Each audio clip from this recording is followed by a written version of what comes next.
Record to the computer. Okay. All right. So I'm gonna keep this window waiting just in case some other folks pop in here. Okay. All right. So let me share my screen again. Welcome to 7 steps for resolution. Now, one of the things that you might that you might be thinking is that this is how you're going to get your family and friends to believe everything you believe about politics and agree with you, and that is not what this training is at all.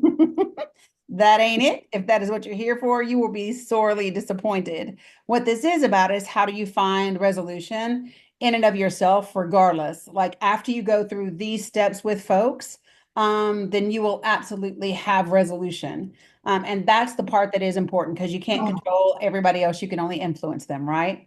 So it's 7 steps of resolution, how to find peace with family and friends that have opposing political views. Now, even though this is kind of focused on politics, it's great because this can be used with anything, right? So, you don't particularly like your spouse, your kid, whoever, you can use this same technique across the board. And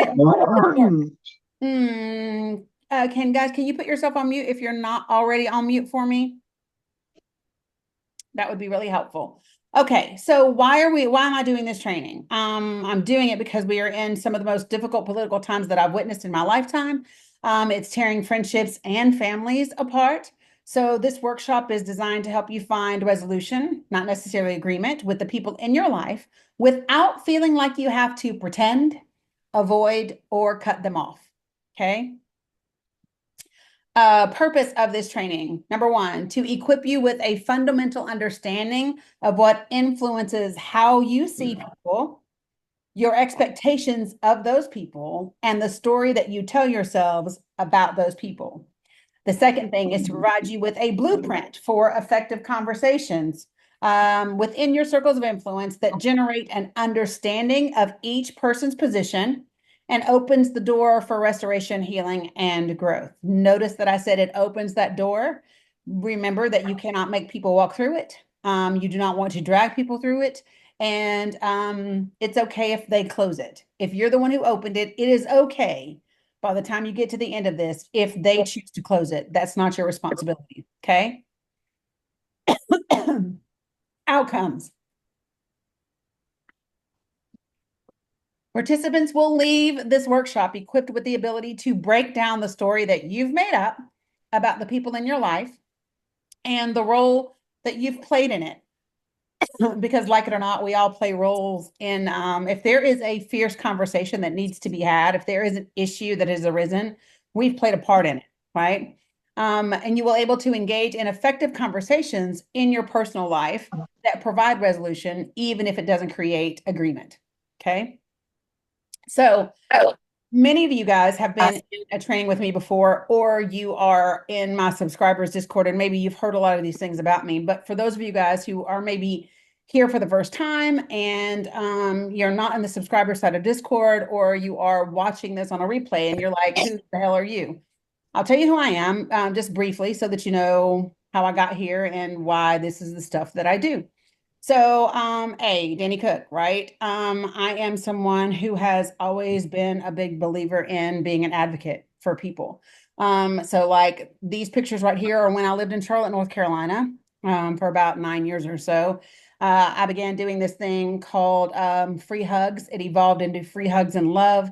It ended up being, packing up backpacks full of items for the people who are unhomed in Charlotte, North Carolina. Many of them are up on Trade and Tryon. So we would go up there every other month and we would give out backpacks full of supplies and hugs and all that. I ended up meeting Mike and Mark, which are these two guys down here at the bottom. Mike, the guy right here, the white guy, had a colon rupture. They came to live with me, and I had a 2-bedroom duplex I was staying at the time.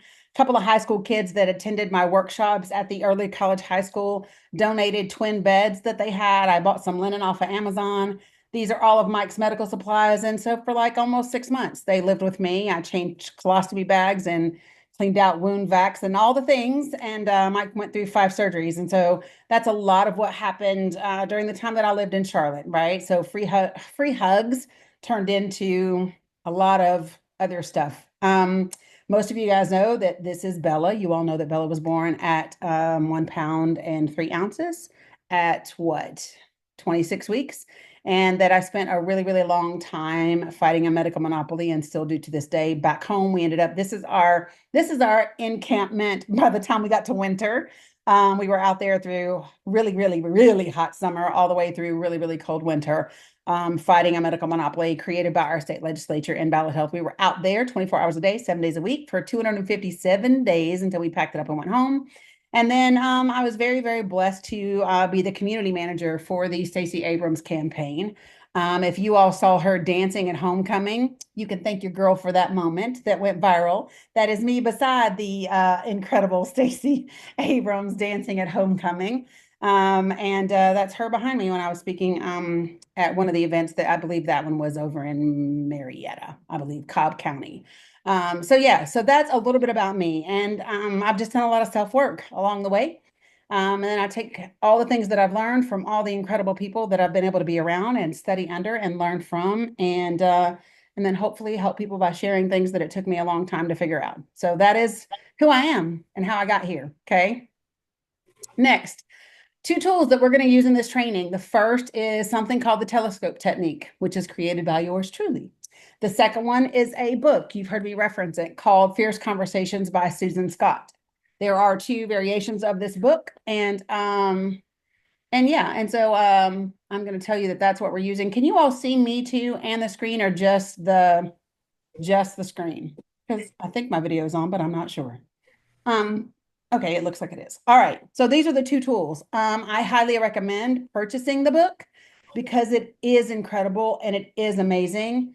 And if you are, let me say this, if you are a manager, a leader, a CEO, if you have a position where you oversee people, manage people in any way, shape, or form, this book is amazing for using it in those environments and in your personal life, right? So like, don't like your wife or your husband right now, or your spouse, your significant other, your grown ass child, whoever it is. These are things that you can use for all of those very challenging conversations. Okay. Appreciate you guys for letting me know. Perfect. So this is my thing. I tell everybody this on every single workshop that I do. If you don't remember anything else that I say, remember this. People do not care how much you know until they know how much you care. Period. I don't, that's it. People do not care how much you know until they know how much you care. So make sure that in every circumstance when you're communicating with people, if you have a desire and you hope to gain their understanding at all, you have got to make sure that they know that you care, even if you disagree, right? There are people that I cannot stand, but I still care about them. I still want good for them, right? Sometimes I want better for their kids than them. I'm just kidding. But I still want good things because I think that all human beings deserve that, right? So next, name the issue. Oh, yep, wait, yep. We're going to start right here. So in this exercise, when you go to have a fierce conversation with someone, you're going to have to start by naming the issue.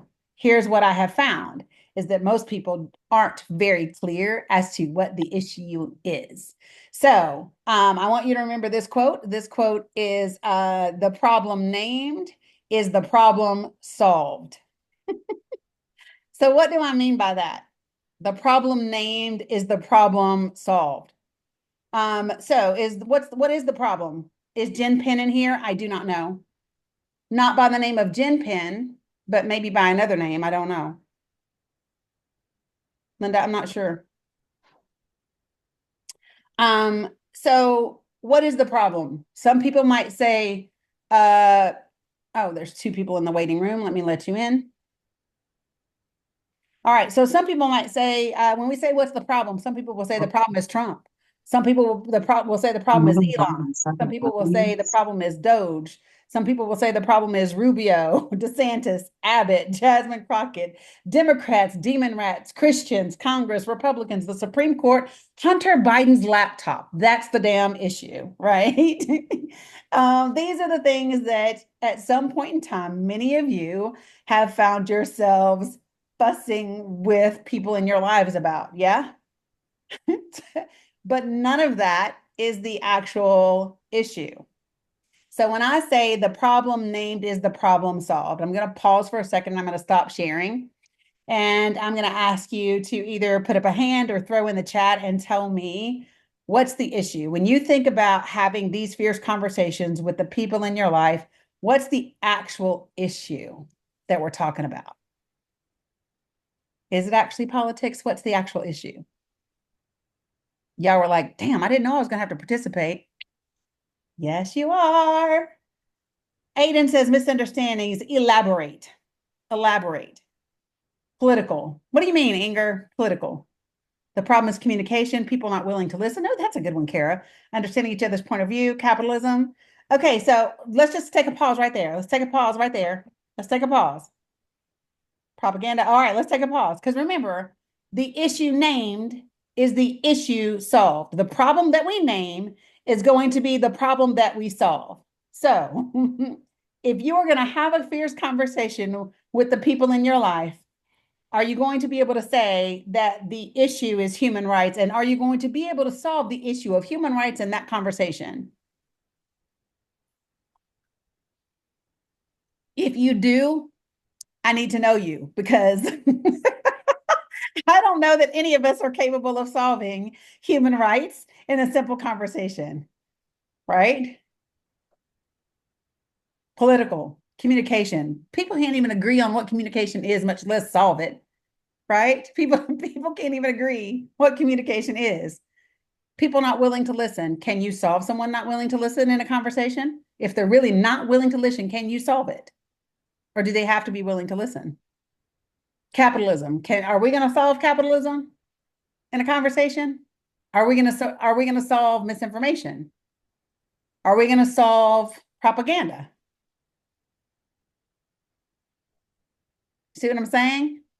So Megan says how much she's changed. Personal. I love this. So Megan, in when you're saying how much she's changed, is that tied to or related to politics at all, or just as in who she's becoming as an individual person?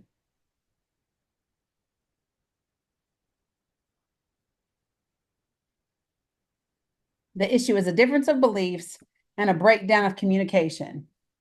I still say no. That's not the issue. Individual. Okay. Being hurt and disappointed that my mom aligns with white nationalism. There you go, Holly. Ding, ding, ding, ding, ding. Holly gets the winning. Yeah. Do you see how very specific that is? Holly is hurt and disappointed that her mom is aligned with white nationalism. That's the damn issue. It's not that her mom aligns with white nationalism either. Listen, that in and of itself is not the problem. The issue is not my mom aligns with white nationalism. The issue is I am hurt and disappointed that my mom is aligned with white nationalism. That's the issue for her. See what I'm saying? You better be specific. Y'all are okay. Forgive my, this is what my mama would have said growing up. My mama said, quit pussyfooting around. Y'all ever heard that saying? I'm from the South. That's what my mama would have said. Just say it. Say what needs to be said. Because, see, y'all going, yep, that's it.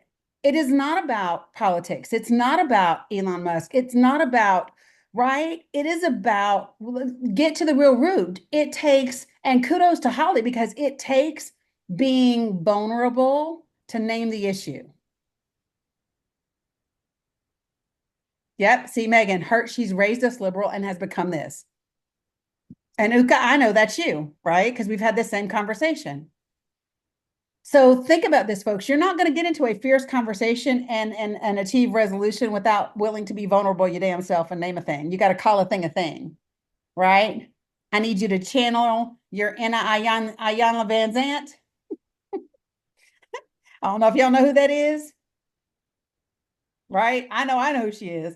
I got to sit under her once or twice, right? But I'm just saying, when we talk about naming the issue, this is the exercise that you have to do individually when you're not on this workshop, is get really crystal clear with yourself about what the issue really and truly is. Okay. So, how do we get clear about what the issue is? You ask yourself some questions, right? You ask, well, what is it? And why is it significant to me? Right? When did it really start? What have I done up until this point about the issue? And what's my ideal outcome? The key to finding out what the real issue is in the second one of these things. Why is it significant? Because someone being Republican is not in and of itself significant. Someone in and of itself voting for Donald Trump isn't significant. So, what is it about that makes it significant? So, remember when we always say when we are looking for the core of an issue, you have to go beyond words and actions. It is not about what someone does or what someone says. Okay. It's always deeper down than that. When you say it's values, so values are subjective. Values are subjective. There are people who think that their values are better than mine because I say the word fuck, right? My values know that that word doesn't really mean anything, right? And that I get to determine what meaning I give it. Okay. Why is it significant has to do with the relationship between you and the other individual and the ability of that relationship to exist or not exist if whatever the issue is continues.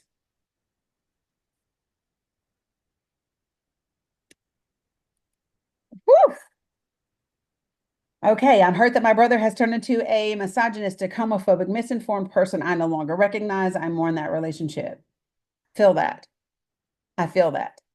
And that last part is the part you hurt your son didn't vote. Holy geez. Lots of this. Okay. Can I do it? Can I do something really, really quick, y'all? Give me 1 second. I need to pause and come right back. 1 sec. Something's going off in there. Hold.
Okay.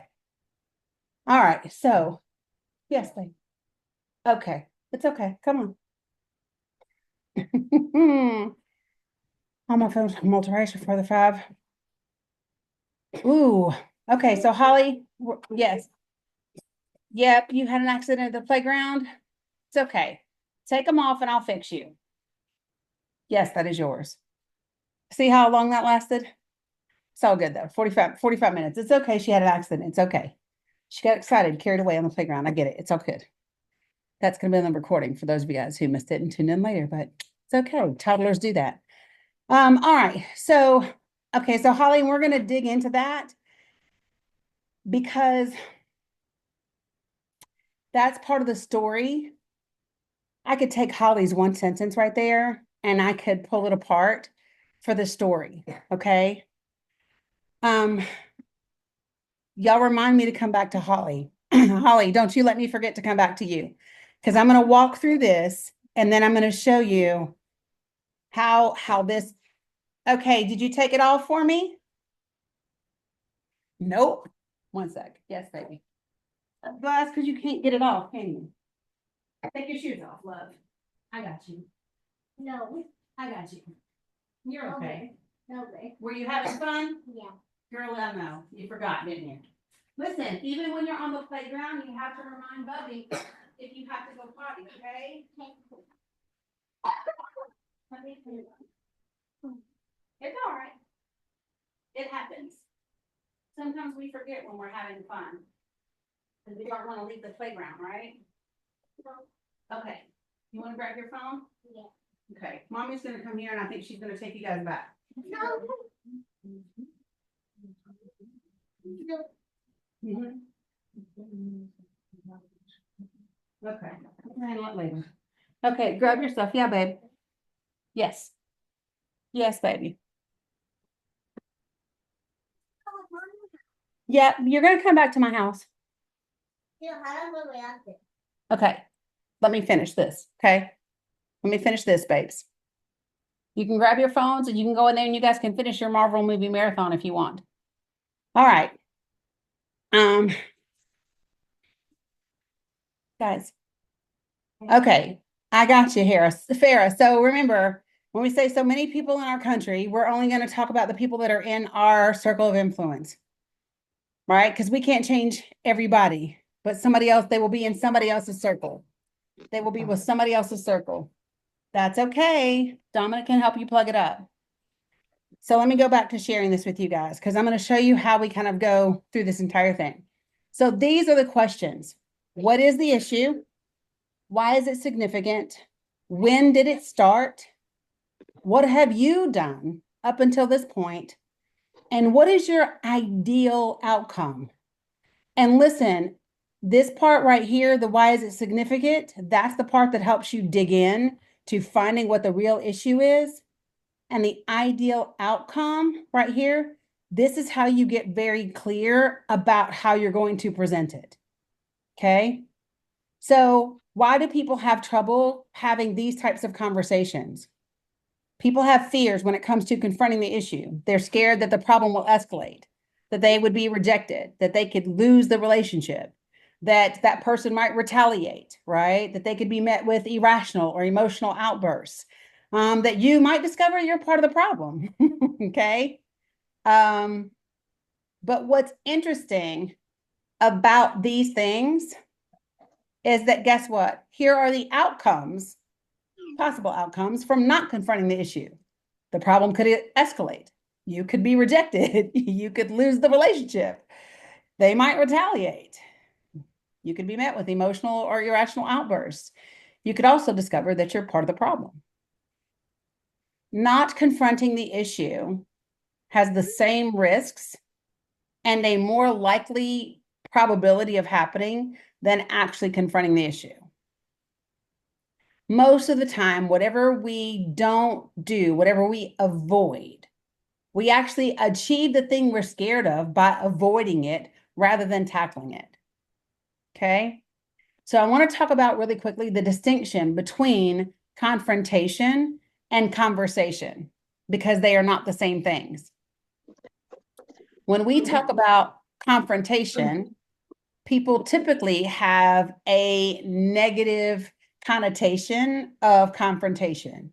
When you think about confronting something, doesn't it always sound like, right?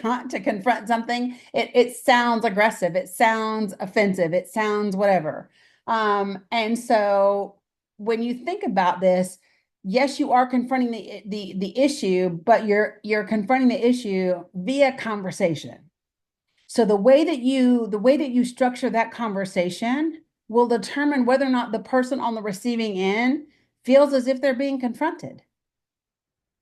Whether or not this conversation is confrontational is up to you primarily and how you deliver the conversation. So you got to ask yourself, which one are you looking to have? Which one are you expecting to have? That's a big one right there. Because if you are expecting confrontation, you will find it. Even if the words that come out of your mouth are different, you will find it because you're looking for it. No worries, Jackie. You're fine. What does the conversation look like? Okay, so everybody knows that visualization is a good thing. Yeah. How many of you all take the time to visualize a conversation that could be confrontational before you have it? I'm going to want you to do that this time. Okay. And then you got to ask yourself what is necessary to get there. Sometimes, not always. You definitely do all the time. You do that. So when you visualize it, do you visualize with an expectation of how that person is going to respond or react to you? But it's overthinking it. Yeah. So that's what I was asking. Who was that? Who was that?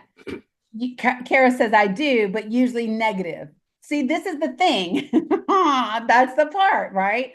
Oh my God, you visualize both ways. Why? Why? We are not visualizing anything we do not want to have happen. We are not visualizing or speaking. Yeah, but see, you don't even know all the possibilities, Eve. So when you say you like to think of all the possibilities, no, that is you trying to control the outcome. What you are doing when you say, I am trying to, oh, I get it, Kara, and it's perfect. And I love the honesty. But listen, when you say, I like to think of all the possibilities, what you are attempting to do in that moment is to prepare yourself for anything that can happen. That way, you will not be as hurt, as dejected, as rejected, as frustrated, as angry, as whatever. That's what it is. That comes from a let me prepare myself from the worst in case it happens.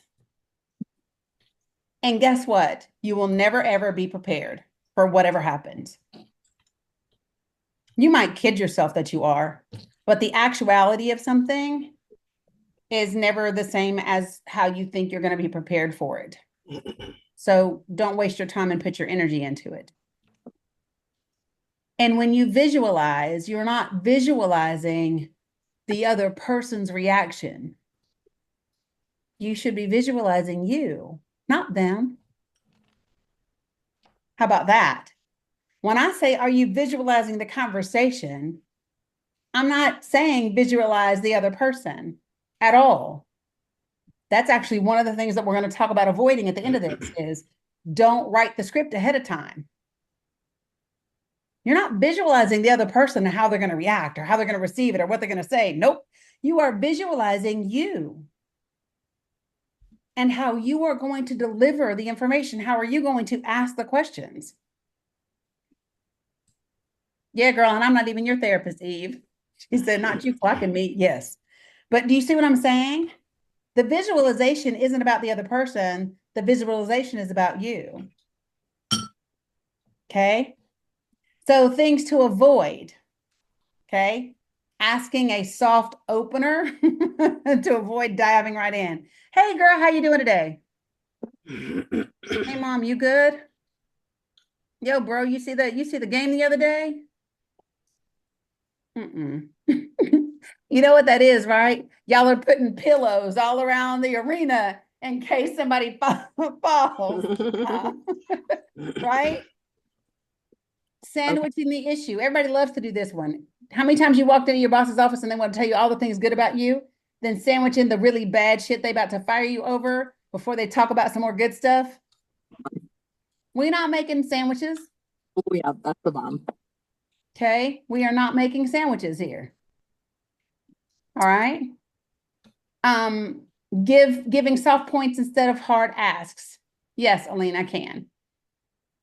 Right. So giving soft options instead of hard asks. You have to make a clear request when you are talking to people so they know what you are asking of them. This is where we get ourselves into trouble because we are not clear. Yep, Uka, I'm going to get there. I'm going to get there because how you're going to talk about it does not depend on what they say. I'm going to show you how you talk about it is not, they don't determine what you say. Your preparation is in knowing the issue, knowing why it's significant, knowing when it started, knowing what role you played in it, knowing what's at stake if it continues, and knowing what outcome you really want. That's all you need to know. Yes. Yes. That's all you need to know. And if everything that you respond with comes from that place, those things, that's all you need to know. You're worried about something that you can't control on the other side. Those are two. If you are not on mute, can you do me a favor and put yourself on mute? I was trying to find who's not on mute and I can't. If you're not, could you put yourself on mute? Holly said, admittedly, I have control issues. Yeah, we're going to dig right into them. I'm almost there, right? I'm almost there, Inger. I'm going to give you all the things. And then things to avoid. Avoid being offensive in order to avoid having to be defensive. Oh, okay. Don't come in like Machine Gun Kelly. Right? That's how Susan Scott describes it. We don't want to do that. We're not trying to run all over everybody. Again, you better know the outcome that you're looking for. Okay. So these are the actual 7 steps. Okay. Name the issue. You have to give 1 or 2 specific examples. Now, listen, do not go back 7 years or don't go back to 2020 or 2016 or the Brett Kavanaugh hearing. Don't do that. Your example needs to be recent. It needs to be a recent, specific example. And then you've got to be able to describe your emotions about the issue. Now, I want to be, and then we're going to talk about how we do this in just a second. Then you have to clarify what's at stake, identify your contributions to the issue, indicate your wish to resolve the issue, and then you invite them to respond. Now, right there at invite them to respond, that is where Susan Smith stops. Dani Cook adds the 8th step, which is shut up and listen. That's the next part. After you invite them to respond, you do not speak again. Because whoever speaks first loses. You hear me? And yes, it is supposed to be uncomfortable. It is going to be uncomfortable. But so this is the technique where we say you let silence do the heavy lifting. And now, let me just tell you this, you got about 60 seconds to do all 7 steps. 60 seconds. This ain't no damn dissertation. You're not giving a speech. This is not it. 60 seconds. Yeah, Uka, I'm going to help you when we talk about how do we know what your part in the issue is. We're going to talk about that. That's what we're going to go to the telescope technique. So I'm going to stop sharing right there. So before you ever get to, I wanted to stay with this part because this is the part that everybody loves. Oh, how do I go about having this conversation? Now I'm going to go to the thing that you have to do before you ever start to have the conversation, which is all about you. Okay. Do you like that? I just did a little bait and switch.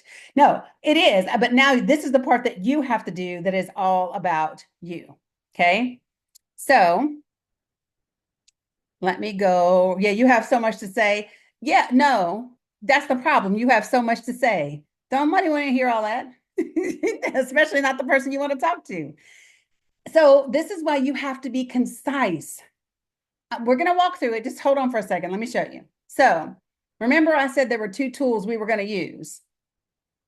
The first one's fierce conversations. That's what I was just talking to you guys about. This one is the telescope technique. And this is a look at what shapes your views of people, situations, and relationships, including yourself, and how you can use it to get unstuck and break through about thought and behavioral patterns that no longer serve you, especially the ones about other people in your life. Okay. So, Uka, I shared this with you guys the other day, remember? So you have what I call the lenses. So this is your eye lens. I'm actually pointing to my eyes right now. Can y'all see? These are your eye lenses right here. And when I look at people, there's one primary lens that I see them through. Guess what? When I'm looking at my mom, the primary lens that I see her through is the role of mother. Okay. That's the lens. Because that label of mom comes with certain expectations, doesn't it? That role of spouse comes with certain expectations. That role of doctor comes with certain expectations. That role of child comes with certain expectations. So the primary lens through which you view someone is how you see them. Okay. And it's how you see them, and it usually will form your expectations of them, whether they agree to those expectations or not. Because I don't know about you all, but I know plenty of mothers and fathers that are shitty when it comes to meeting up to the expectations that we would normally think come with being mothers and fathers, right? I just watched the documentary the other day, not before last, about Ruby Frankie. I don't know if y'all know who that was, America's Mom on YouTube. Listen, okay? Now, light passes through the lens. So when we think about a real telescope, if I was to get a real telescope and we was looking up at the stars and at the planets, the way that we look is that light passes through the lenses of a telescope, right? And that's what determines what we see at the other end, okay? Now, what's another word for light? Truth, right? And when I talk to, because y'all know I have a Christian upbringing, so I'll be like, I am the truth, the way, and the light, right? So what's another word for truth is light. Now, here's what's interesting. When light passes through a telescope, what happens to the light itself? When it passes through the lenses, what does the lens do to the light? It bends it, right? So guess what? When you look at someone, the truth of who they are bends when it goes through your lens. That's why all of us forget that our mama ain't just a mama. She's a woman in and of herself. She's a child in and of herself. Right? We think about them in that one primary lens that we see them through, and we forget they have so many other labels and titles and relationships. So the truth of who that person really is distorted by our lens.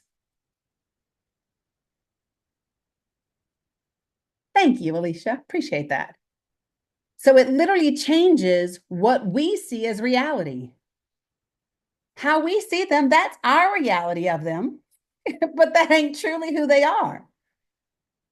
They are that and so much more. It bends it. Okay. Now, there's a lifetime of lenses. We add a lens for every experience that we have, and they are good and they are bad. Well, Uka, sometimes reality does hurt, but that's not the other person's responsibility. That's yours. And so this is something that I say a lot is you are a human being. It is impossible in this lifetime to not hurt. You hear me? It is impossible not to be hurt. You are a human being. How long you suffer is your choice. I'm going to say that one more time. It is impossible not to be hurt in this lifetime. But how long you suffer is up to you.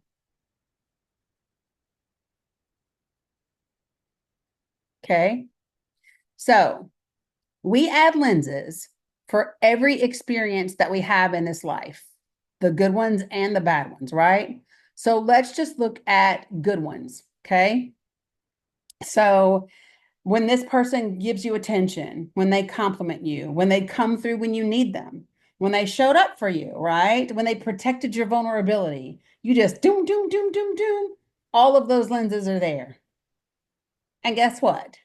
That also distorts who they really are. That also distorts the truth of who that person is. Oh, I was wondering what happened. I lost her. I thought the thing went down. It's the area we were at. I've lost her again. There she comes. You're back now because we can hear you. Sorry. That's okay. Okay, so they stack onto each other. And it also distorts the truth because no one is good all the time. That's just the way they've shown up for you. And at the very same time, there may be other people that they have not shown up that way for. Right? No worries. Now, guess what? We do the same thing for bad lenses. When they neglect you, when they weren't honest with you, when they let you down, when they weren't there for you, when they didn't protect you, when they exploited your vulnerability. That still is not the truth of who they are. Right? That still is not the truth of who they are. Okay? Now, let me keep going. What happens is this is the end of the telescope. So pretend I'm looking at y'all. And that circle down there is the end of my telescope. And all of my lenses from all of those things happening are now stacked up into a collapsed view that's at the very end. And that view is made up of two things: the things that happened and what I made them mean.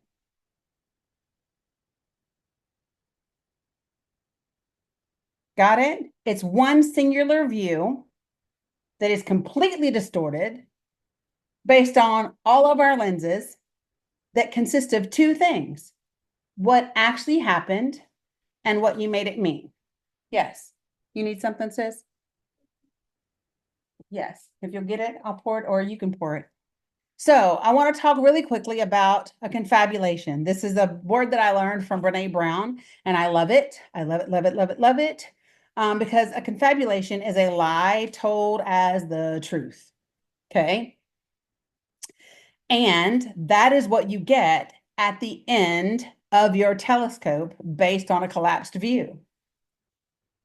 Just right now, if every one of you all were to say to me, like you have in this chat, how you feel about your mom, your brother, your sister, whoever it is, that's a confabulation. That's your truth based on your collapsed view of those people in your life. But it's a lie because it's not the entirety of who they are. You hear me? It's a lie told as truth. That's different than an intentional lie. An intentional lie is a lie that you know is not true. And you know it's not the full truth. But that lie that you are telling it as truth, you believe it to be so, that's called a confabulation. You need help, Sissy, or you got it? Okay, good girl. All right, you're struggling with that. We'll get to it. I'm going to give everybody a chance to kind of participate as we get to the end. Okay. So one of the best things in this lifetime you can do is uncollapse your view. Girl, how is it so frozen? Okay, I got it. It frozen in there? Yeah. Okay, there. Super cold juice with some slushy ice in it. Okay. Your lens must be constipated. Eve said, I've been confabulating all my dang life. Everybody has been, though. Listen, there's a difference, though. Confabulations What? don't have ill intent. Asking if you were taking notes. No. She's gonna make it all available. Why can't I hear? Oh, I might not have been talking. I was listening to you. and every time I hit, I keep getting bumped out. Do y'all know? Because I don't know. I can't see. It's Linda Johnson. Oh, is that who it is? No worries. It's okay. Okay. All right. So remember, so listen, you guys, there's a difference between a confabulation and a lie. A lie is not told as truth. A lie is just a damn lie. Do you understand the difference? A confabulation is a lie that's told as truth because you believe it. But a lie is just a damn lie. And you just telling it as a lie, hoping somebody else will believe it's true.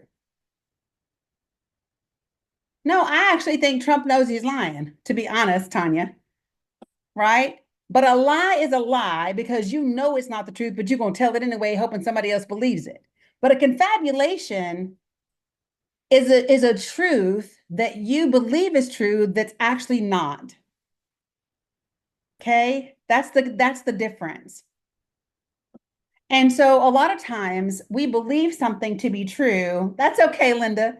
A lot of times we believe something to be true until we learn something different.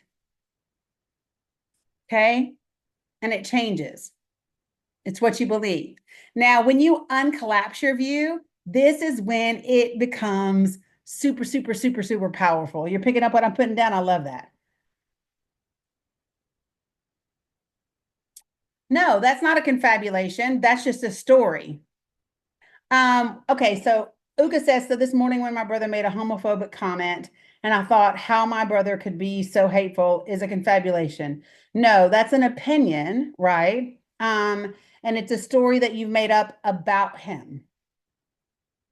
And we're gonna unpack it in just a second, right? No, cats and dogs being eaten, that's just a lie to a lie to a lie. Trump followers confabulate, I will give you that. Confabulation is great. Once I learned it from Brene Brown, I was like, "Woo, girl, go ahead, teach me something." But so let me show you how you can unpack this. Okay. Uh, right, Edith. She says my mother doesn't show emotions, right? You may believe that, but in truth, she may just show them in different ways, right? A confabulation is a lie told as truth. And in a second, let me just share this with you guys. Here's what's going to happen when I get done, when I finish with this. Um, I'm actually going to pause the recording and then I'm going to share something with you all. Okay. And then I'm going to start recording again. Okay. Yeah. So hold on, Jenny. Hold on. What, baby? Yes.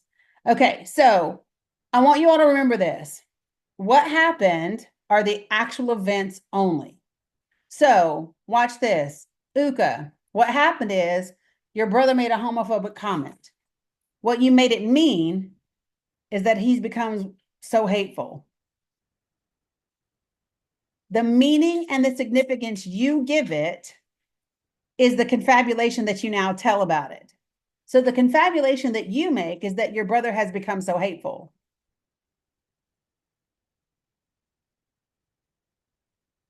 Yeah, the confabulation for you is my brother has become so hateful because he made a homophobic comment.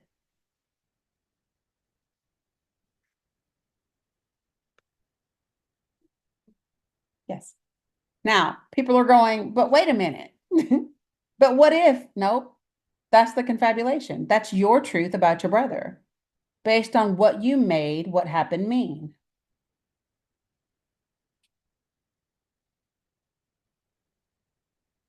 It's a hateful comment to you. And to you, that makes him so hateful. And that is the lens through which you see him, which is distorted by the lens you view him through, which has created your unrealized expectations that are 100% totally your responsibility.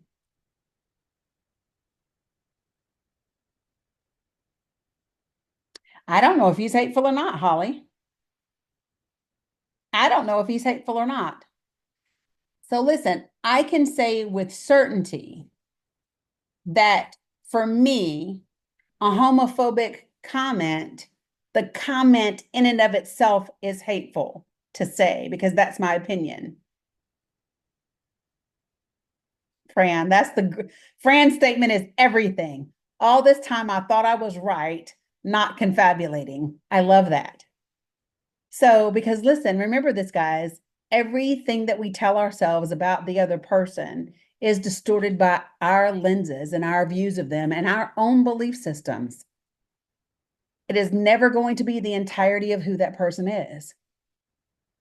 Okay? It's your story.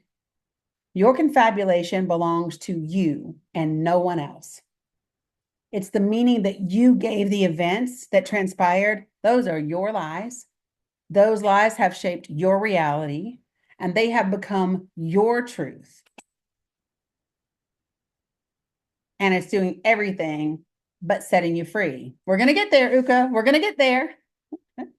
See, do y'all understand why I said this is what you have to do before you get to the conversation? We just want to get to the fierce conversation so we can tell them people what they're doing wrong. But we don't want to do this part first. When you do this part first, you can do the conversation and get to resolution and get to peace a whole lot easier, no matter what they do or how they respond to the conversation. So I'm going to stop right here for just a second. All right. So let me get this and then we're going to finish up. So I'm going to show you kind of what the 7 steps looks like. Because remember, this is something that you need about 60 seconds or so to get through. Okay. Got you. Okay. Hold on, Sissy. So naming the issue. So I'm going to go all the way back up to Holly. I'm going to try to find Holly's comment from the beginning. We got lots of comments in the chat, so give me a second. I'm almost there, I think.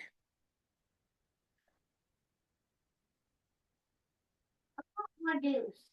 Okay, give me 1 second and I will get it for you. All right, so here we go. So Holly. Okay, give it to me and I'll pour it for you. So the comment was it's difficult because all 5 of your children are, okay, I got it. Hand me your cup. All of your children are multiracial, right?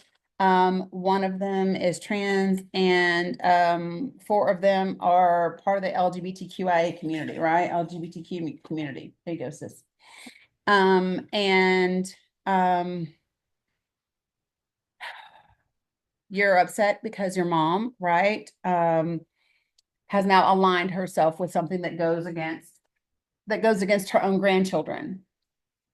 So if we were to go through the telescope technique and then go into the 7 steps, right? So first things first is we know the primary lens is what? You guys can participate in the chat.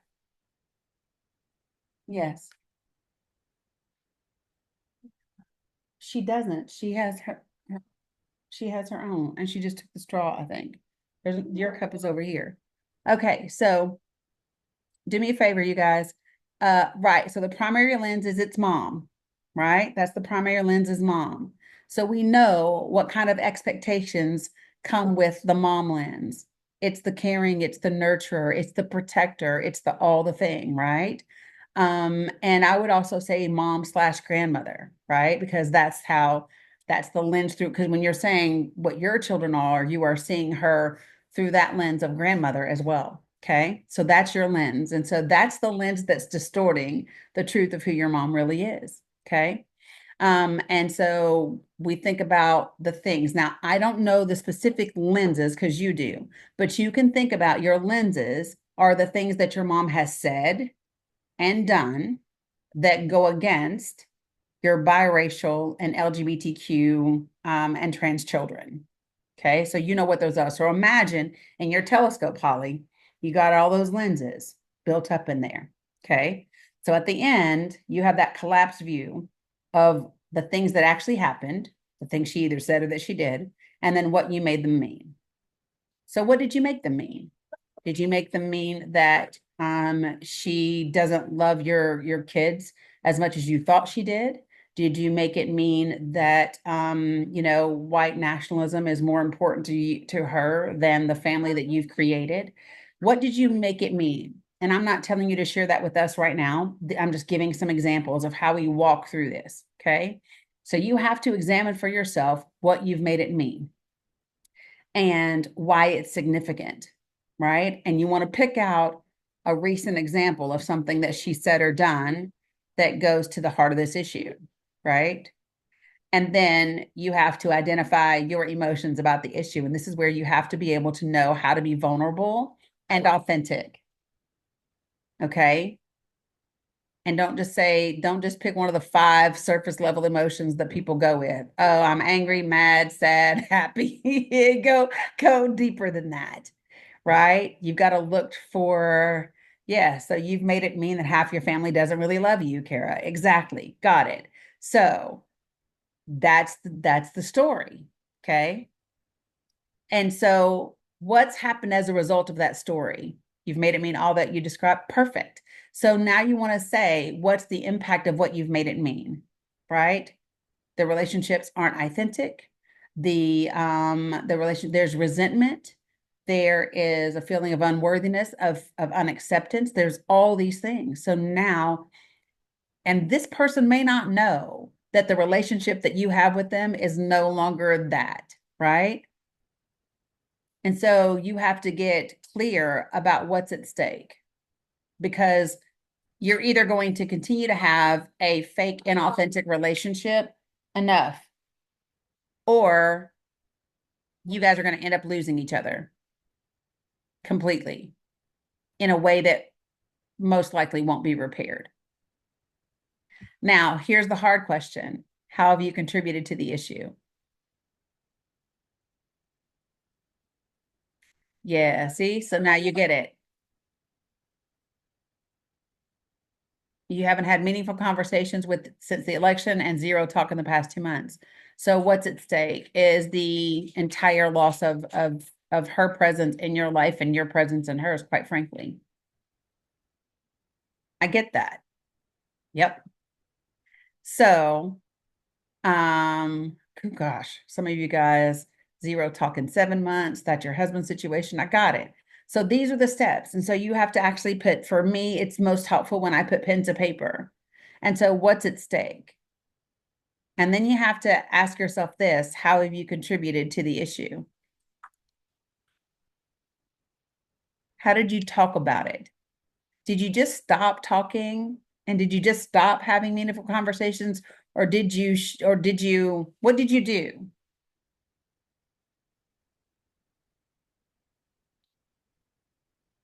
Okay, so Uka, your father's dying. You haven't spoken to him since 2023. So what's at stake? What's at stake is your dad dying without you talking to him, right? Eve says, my contribution, I called my brother every name in the book, called him everything but a child of God. Got it.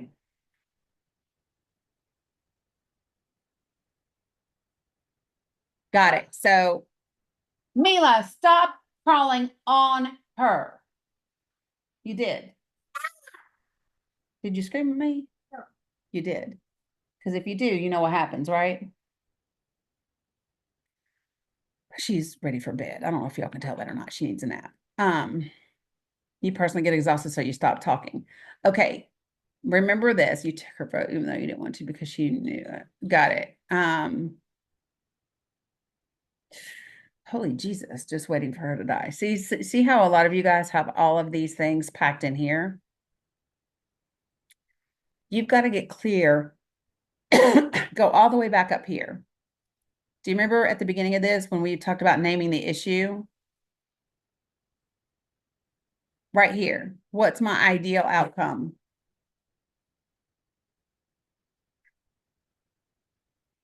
That's what you better get clear on first and foremost, because that determines how you proceed.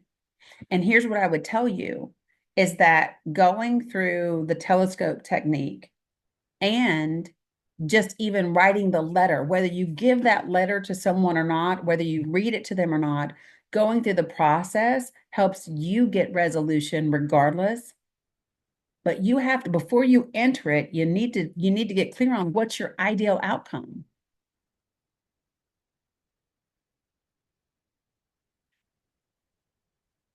Okay. Yeah, so sit with that first. Sit with that first, Holly, and that's okay to not know. That's okay to not know your ideal outcome, right? So these are the things to do before you get to this.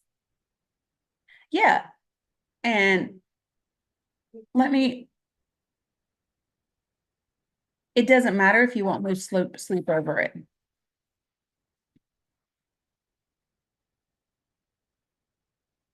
Mila, come here.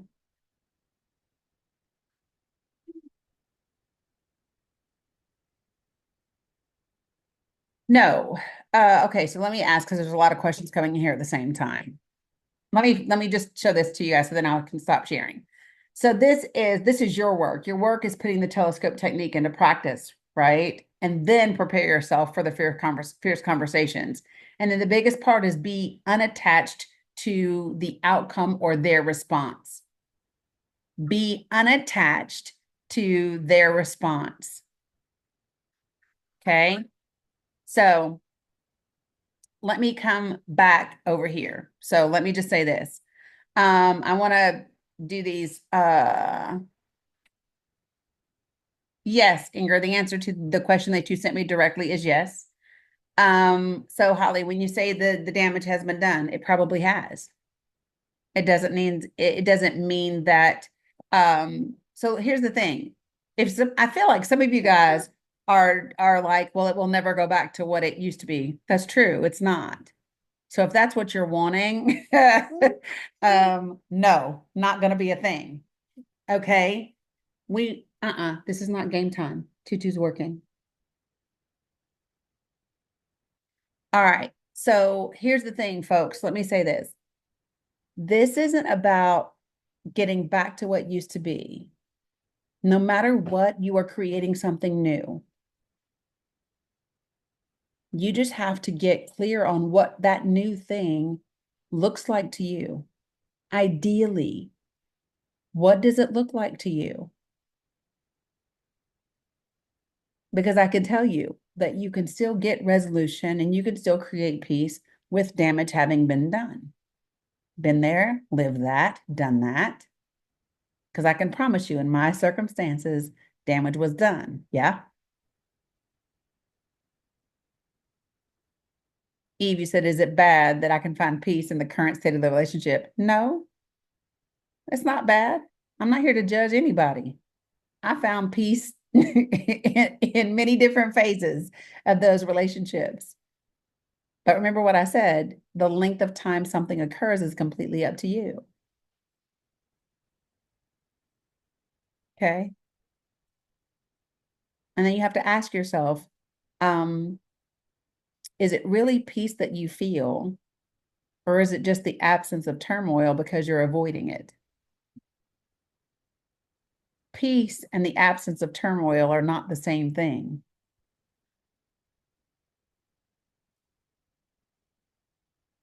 Okay.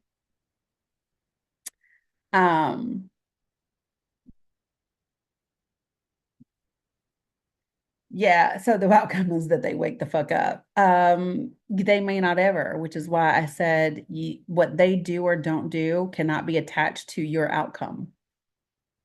What they do or don't do cannot be attached to your outcome of resolution and peace. And you can say, oh, what if I won't lose sleep over it? I don't know. Is that who you want to be? Do you want to be someone who doesn't lose sleep over the loss of a significant person in your life? Because if you do, I would challenge you on your boasting of humanity and caring about people and compassion and empathy.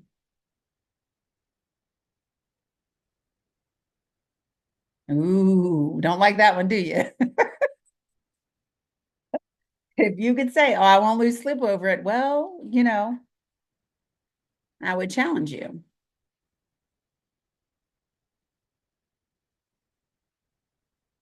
Okay.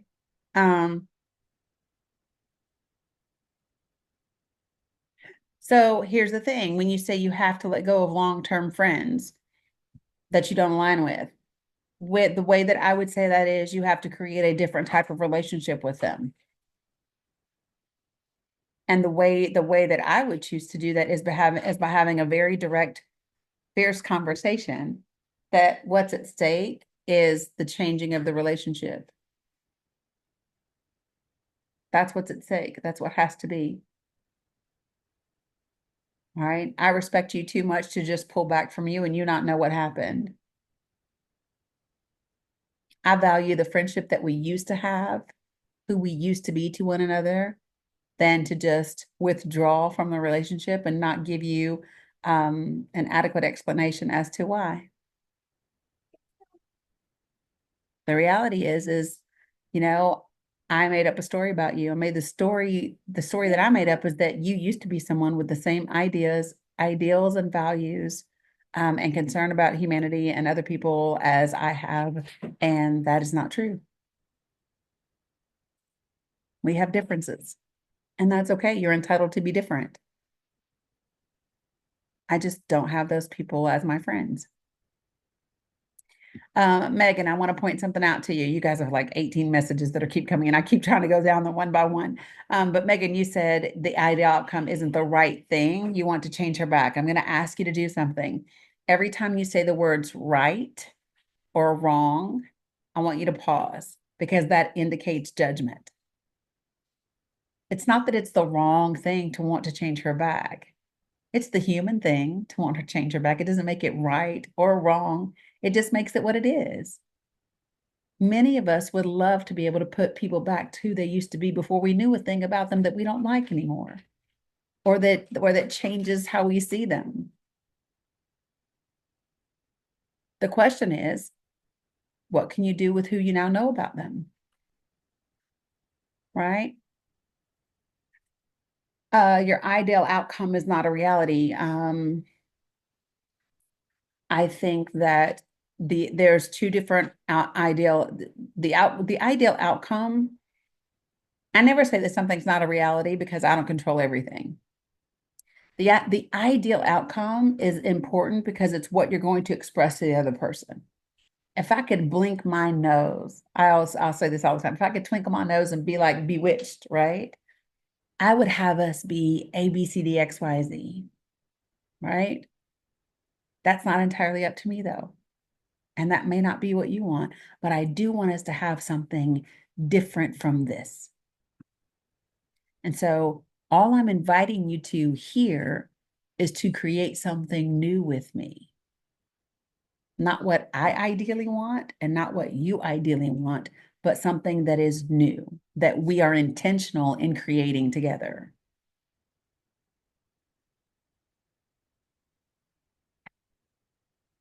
And that's okay. It's not heartless, Uka. It's not heartless. You just have to choose, and then you just have to be good with what you choose.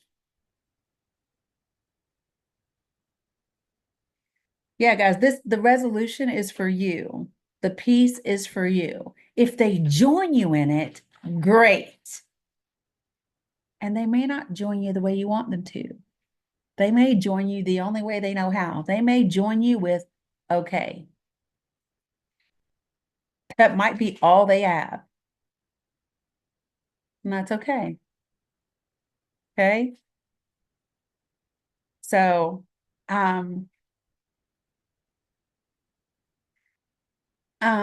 yes, Inger, I will. That stung. Love you, mean it, Holly. Sorry. Um, y'all are so funny. I can't even read all these things. Okay, so let me say this, okay? What I want you where the place where I would love for you to start is just going through the telescope technique, right? The way that I do that is I do two circles, right? And I'll put a list of like what actually happened, like what someone said, what they did, and over in the other one, what they made it mean, what I made it mean, so that I can see them on paper. Because you literally have control over what you make something mean. That part is entirely up to you. And there are some things I just choose not to make them mean anything. Okay. So I'm going to stop recording now because I feel like there's so many different things that might come up that might be really, really personal. And so I'm going to stop recording and then we'll just talk for just a second. Okay. So let me